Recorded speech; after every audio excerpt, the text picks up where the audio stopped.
Hai, selamat bertemu kembali dengan saya Ferry Irawan dari DSK Global. Pada kesempatan kali ini kita akan mendiskusikan mengenai Advanced Pricing Agreement atau biasa dikenal dengan APA. Apa tujuannya, prosesnya seperti apa, dan manfaat apa yang bisa diperoleh. Kita akan bahas terlebih dahulu pertama dari sisi tujuannya. Betulnya apa sih tujuan dari APA ini? Bertujuan untuk mencegah sengketa transfer pricing. Jadi ketika perusahaan yang bertransaksi dengan pihak berelasi, baik yang berada di dalam negeri maupun luar negeri, memiliki kemungkinan untuk menetapkan harga transfer yang tidak memenuhi prinsip kewajaran dan kelaziman usaha. Dengan APA ini diharapkan bahwa harga atau laba yang ditetapkan telah memenuhi prinsip arm's length. Oleh karena itu, APA dilakukan. Nah, kemudian yang kedua, bagaimana dengan regulasi yang mengaturnya? Nah, regulasi tentang transfer pricing ini sebetulnya sudah cukup lama di Indonesia. Yang terbaru diatur dalam Peraturan Menteri Keuangan nomor 172 tahun 2023, di mana di sana APA dijabarkan secara detail prosesnya berapa lama, kemudian untuk berapa tahun ya, dan jenis-jenis APA apa saja. Kita ceritakan kembali bagaimana sebetulnya APA itu bisa ada. Kita tahu bahwa transaksi antar pihak berelasi ini memiliki kemungkinan atau memungkinkan terjadinya sengketa. Oleh karena itu, sengketa antara wajib pajak dengan otoritas pajak berdampak pada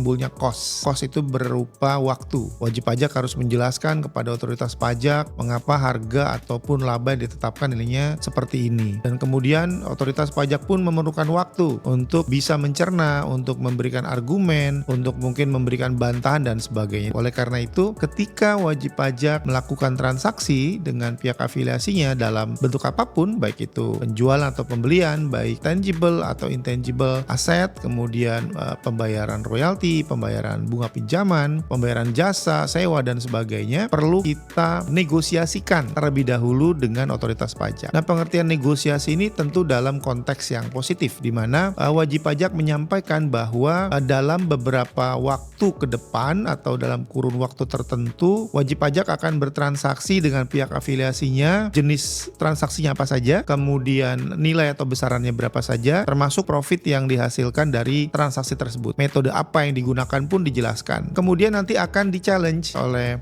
otoritas pajak apakah transaksi ini benar-benar telah sesuai nilainya, kemudian metode yang digunakan telah tepat atau belum, sehingga ketika APA nanti disepakati atau disetujui antara wajib pajak dengan otoritas pajak, wajib pajak akan lebih mendapatkan ketenangan, kenyamanan dalam berbisnis. Kenapa? Karena untuk penghitungan pajaknya sudah diamankan ya, dalam artian sudah disepakati antara wajib pajak dengan otoritas pajak. Bentuk dari APA itu sendiri sebetulnya di dalam regulasi maupun di dalam pedoman transfer pricing yang dikeluarkan oleh OECD maupun UN. Yang pertama adalah unilateral APA, kesepakatan yang dilakukan antara wajib pajak dengan otoritas pajak. Jadi misalnya PTA bernegosiasi atau mengajukan APA dengan Direktorat Jenderal Pajak untuk tahun tertentu. Kemudian yang kedua adalah bilateral APA, dilakukan antara wajib pajak yang ada di Indonesia dengan Direktorat Jenderal Pajak, kemudian pihak afiliasi dari wajib pajak yang ada di luar negeri dengan otoritas pajaknya. Sehingga bilateral APA ini diselesaikan melalui Mutual Agreement Procedure atau MAP, di mana otoritas pajak dari Indonesia dan otoritas pajak dari negara mitra berdiskusi untuk membahas berapa nilai dari laba ataupun harga yang tercipta antara pihak berafiliasi melalui negosiasi antara otoritas pajak. Nah, yang ketiga